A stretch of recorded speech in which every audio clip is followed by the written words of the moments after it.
Hello friends, सबसे पहले तो आपका बहुत बहुत स्वागत है। आज की वीडियो में बताने वाला हूं कि आप अपने इंटरनेट की स्पीड 5 से 10 गुना ज़्यादा कैसे कर सकते हो करंट में जो भी आपकी स्पीड है अपनी इंटरनेट की। फ्रेंड, आप ऐसे लोकेशन में कई बार फंस जाते हो जहां पे इंटरनेट की स्पीड हमें बहुत स्लो हो जाती है या फिर हम ब्राउज़ नहीं कर पाते हैं कुछ चीज़ें। बट मैं ऐसी सेटिंग्स आज आपको बताने वाला हूँ जिसके थ्रू आप ब्राउज़ तो कर ही लोगे, बट वीडियो भी आप आराम से देख सकते हो। जैसे कि आप ट्रेन में कहीं सफ़र कर रहे होते हो तो आपको वहाँ पे इंटरनेट बिल्कुल स्लो हो जाता है। अब ऐसी प्रॉब्लम कभी भी फेस करने को आपको नहीं देखने को मिलेगी। सो फ्रेंड, चलिए ज़्यादा देर नहीं करते हैं, आज की इन सेटिंग्स को सीख लेते हैं। फ्रेंड, मैं आज आपको 3 तरीके बताऊंगा जिनमें से 2 तरीके आसान हैं, बहुत ईजी हैं। थोड़ा सा एक एडवांस तरीका ज़रूर आप सीख लीजिएगा, क्योंकि इसके थ्रू ही आप जो है कहीं पर भी जहाँ सर्वर भी नहीं रहता वहाँ पर भी आप इंटरनेट को ब्राउज़ कर पाओगे। फ्रेंड्स, कुछ सेटिंग्स होती हैं जिनके थ्रू सर्वर्स जो है 2 गुना काम करने लग जाता है। हमें उन सेटिंग्स को सीखना चाहिए, तभी हम जो है ये सब काम कर पाएंगे। सो फ्रेंड, चलिए बिना देर किए शुरू करते हैं। चलिए मैं पहले सेटिंग ऑप्शन को खोल लेता हूँ इसके लिए, और सेटिंग ऑप्शन पे हम जाएंगे कनेक्शन पे, क्योंकि हमें इंटरनेट की अपने स्पीड को बूस्ट अप करना है। सो सबसे पहले हम कनेक्शन ऑप्शन पे जाएंगे और कनेक्शन ऑप्शन पे आपको मोबाइल नेटवर्क ऑप्शन को चूज़ करना है। और फ्रेंड, यहाँ पे आपको एक्सेस पॉइंट नेम पर चूज़ करना है, ठीक है।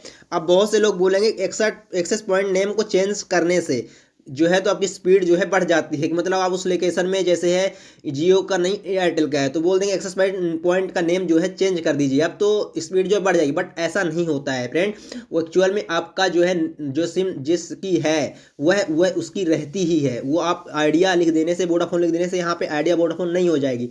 अब नेक्स्ट जो मैं बात करने वाला हूँ जो खास इंपॉर्टेंट सेटिंग है, तो उसके थ्रू हो सकता है कि 50% इंप्रूवमेंट आए। फ्रेंड, 50% ना कि 100%, ठीक है। तो जो ये सेटिंग बताने वाला हूँ वो ये है कि आप देख सकते हो एपीएन प्रोटोकॉल। एपीएन प्रोटोकॉल में हमने सेलेक्ट किया है IPv4 IPv6। By default IPv4 कभी होता है, IPv6 होता है। तो आप जो है तो ये दोनों को सेलेक्ट करिए, दोनों जो कॉमन है। हो सकता है आप कई बार ऐसे सर्वर ऐसे क्षेत्र में होते हैं जहाँ पे सर्वर नहीं होता है, तो ये अपने अकॉर्डिंग इसको सेलेक्ट कर लेता है। सो फ्रेंड, अगर आप इसको सेलेक्ट करते हो तो 100% आपका सर्वर में थोड़ा इंप्रूवमेंट देखने को मिलेगा। अभी यही नहीं, मैं आपको ऐसे बहुत सी ट्रिक्स बताने वाला हूँ जिसके थ्रू आप सर्वर में इंप्रूवमेंट कर सकते हो।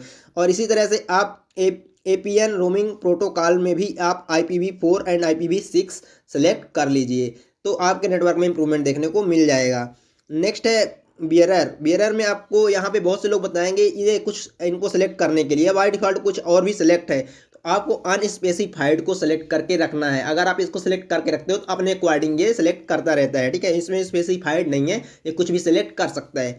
सो आप अनस्पेसिफाइड इसमें सेलेक्ट करके रखिए तो नेटवर्क इंप्रूवमेंट देखने को मिल जाएगा। सो फ्रेंड, नेक्स्ट जो सेटिंग की बात करने वाला हूँ बहुत ही इंपॉर्टेंट सेटिंग है। जो नेक्स्ट सेटिंग हमारी है नेटवर्क ऑपरेटर।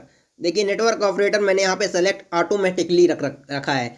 तो आपको भी ये हालांकि बेसिक है, बट ये बेसिक बेसिक चीज़ें हम लोग थोड़ा सा इग्नोर कर देते हैं, जिसकी वजह से हम मिस्टेक देखने को मिल जाती हैं। तो सेलेक्ट ऑटोमेटिकली करेंगे ना, तो मान लीजिए बाई चांस आप जिस लोकेशन पे हो तो वहाँ पे आप ब्राउज कर रहे हो तो ब्राउज ही नहीं कर पा रहे हो, कुछ न्यूज़ पढ़ना है आपको, ब्राउजिंग चाहिए केवल, ना कि आप वीडियो देखना नहीं चाहते हो। तो जब इस पे सेलेक्ट ऑटोमेटिकली कर देंगे ना, तो अगर 4G में सेलेक्ट कर रखे हो तो मतलब 4G नेटवर्क होगा तभी चलेगा, अदरवाइज नहीं चलेगा। यहाँ पे ऑटोमेटिक कर देंगे तो हमारा जो है एक अपने अकॉर्डिंग ये चूज कर लेगा नेटवर्क, 2G 3G 4G, और ब्राउजिंग करके देगा हमें रिजल्ट। सो आप ऑटोमेटिकली सेलेक्ट करके रखिए, चाहे SIM 1 हो चाहे SIM 2 हो, ये सेटिंग जरूर ऑन करके रखिए, तो आपका नेटवर्क जो है काफ़ी इंप्रूवमेंट देखने को मिल जाएगा। अब चलिए नेक्स्ट सेटिंग को सीख लेते हैं बहुत ही आसानी से।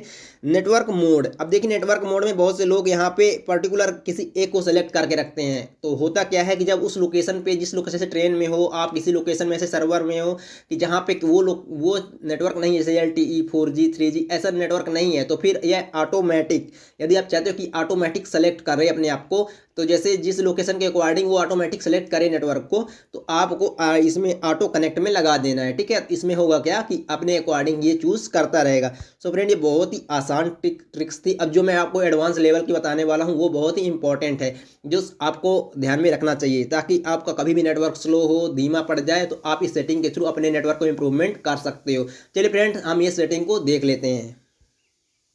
सो फ्रेंड्स, यदि आपका बाय चांस आप ऐसे लोकेशन पे हो जहाँ पे आपका लोकेशन नहीं पकड़ रहा है, ठीक है ना, आपका वहाँ पे लोकेशन बिल्कुल भी नहीं है उस लोकेशन पे नेटवर्क, तो आपको कुछ नहीं करना है, सिंपली मात्र और मात्र 10 सेकंड के लिए क्या करना है आपको, मात्र और मात्र 10 सेकंड के लिए आप फ्लाइट मोड को ऑन कर दीजिए। आप फ्लाइट मोड को जैसे ही ऑन करोगे तो वह जो है तो फिर जीरो लेवल से, अगर जब ऑन करोगे मोबाइल डाटा को फ्लाइट मोड ऑन करने के बाद, तो जीरो लेवल से वो सर्वर को रिक्वेस्ट भेजेगा और सर्वर से कनेक्ट होने की कोशिश करेगा। तो फिर से वहीं से हमारा जो है ना पिछला हमने कनेक्ट कर रखा था, बढ़िया चला रहा था, फिर उसी लोकेशन में वह वहाँ से ही कनेक्ट कर लेता है।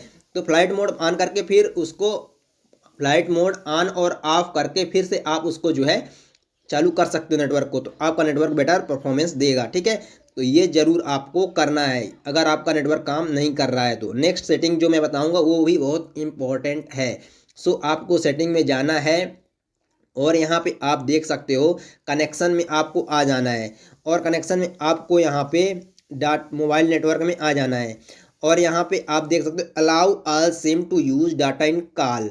तो इसका मतलब ये है कि जब आप कॉल पे मतलब कॉल कर रहे हो, तो जैसे पर्टिकुलर आपने सिम वन से डाटा को चालू कर रखा है, ठीक है, पर्टिकुलर सिम वन से चालू कर रखा है, तो जब आप कॉल करोगे तो ब्राउज नहीं कर पाओगे, कुछ भी चीज़ नहीं चला पाओगे। तो जब यदि आप यहाँ से इसको ऑन कर दोगे ना, तो ये दूसरे सिम का नेटवर्क कैच करने लग जाएगा, तो आप फिर ब्राउज भी कर पाओगे, वीडियो भी देख पाओगे आसानी से। तो फ्रेंड हमारा पर्टिकुलर ये ऑफ ही रहता है, इसको हमें ऑन करना पड़ता है। तो आपको मोबाइल नेटवर्क में आके allow all SIM to use data in calls के सिस्टम पर, मतलब जब आप फ़ोन करो तो फ़ोन करते टाइम जब जिस सिम से आपका नेटवर्क चालू है, भले उसमें ऐसे कनेक्ट नहीं हो पा रहा है, बट दूसरे सिम से ये कनेक्ट कर लेगा और आपका नेटवर्क में प्रॉब्लम नहीं आएगी। आप बात भी करते रहोगे और नेट भी सफरिंग करते रहोगे। सो फ्रेंड कैसा लगा ये अपडेट? बढ़िया अपडेट है ना। चलिए हम नेक्स्ट जो एडवांस तरीके की बात करने वाले हैं, बहुत ही खास है, जिसके थ्रू आप मोबाइल को परफॉर्मेंस 100% कर सकते हो। चलिए देख लेते हैं। सो फ्रेंड्स जो ये तरीका मैं बता रहा हूँ ये बहुत ही खास है, आपको जो ध्यान में रखना चाहिए। ठीक है, तो इसमें होगा क्या, इसमें यह होता है कि आप जो अपने, जैसे हमने हमारा नेटवर्क है, हमने दो सिम यूज़ कर रखे हैं, ठीक है ना, हमारा जो सिम है जियो का दोनों सिम है, हम दोनों यूज़ कर रहे हैं। सो आपको क्या ध्यान में रखना है, पर्टिकुलर होता क्या है कि हमारा जो नेटवर्क है, नेटवर्क कनेक्शन है, जो कस्टमर केयर होता है ना, तो वहाँ से आप यदि आपका जैसे मतलब आप दो ही चीज़ यूज़ करते हो, जैसे मैं केवल यूट्यूब और क्रोम ब्राउज़र यूज़ करता हूँ, ठीक है, तो मैं पर्टिकुलर चाहूँ तो अपना कस्टमर केयर से कंप्लेन करके वहाँ शिकायत दर्ज करा कि हमारा जो है तो ये चीज़ें प्रॉब्लम हो रही हैं इस सर्वर पे, तो वो वहाँ से एक्सेस थोड़ा सा मतलब और अधिक कर देते हैं, जिसके थ्रू हमारा जो है ब्राउज करने लग जाता है, हम जो है तो अच्छे तरीके से वीडियो परफॉर्मेंस हमारी देखने को मिल जाती है, और नेटवर्क भी आ जाता है कभी कभी। मतलब आपको पर्टिकुलर दो सॉफ्टवेयर पे आप चाहते हो कि हमारा यहाँ पे ये जो है तो हमें किसी भी तरह का प्रॉब्लम नहीं होना चाहिए, तो जब यूट्यूब या पर्टिकुलर आप कोई सॉफ्टवेयर चला रहे हो और आपने कंप्लेन किया कस्टमर केयर से कि हमें ये सॉफ्टवेयर चलाने में प्रॉब्लम होती है, मतलब लोडिंग नहीं लेता है, तो वहाँ से वो उसका सोल्यूशन दे देते हैं। तो आपको कस्टमर केयर से ज़रूर हेल्प लेनी चाहिए। ठीक है फ्रेंड्स, अब नेक्स्ट जो मैं बात करने वाला हूँ वो और भी अच्छा तरीका है जो आपको जानना चाहिए, वो यह है कि अल्ट्रा डाटा सेविंग मोड पे लगा के चलाइए, तो आपका जो है तो डाटा भी सेव होता रहता है। तो फ्रेंड इससे होगा क्या कि आपका डाटा सेव होगा, तो आप जो है अधिक देर तक नेट को यूज़ कर पाओगे, डाटा तेज के साथ नेट को भी अधिक देर तक इम्प्लीमेंट यूज़ कर पाओगे। सो आई होप मेरा वीडियो आपको पसंद आया होगा। यदि पसंद आया तो प्लीज़ चैनल को लाइक शेयर सब्सक्राइब जरूर करिए। थैंक यू चैनल विजिट करने के लिए।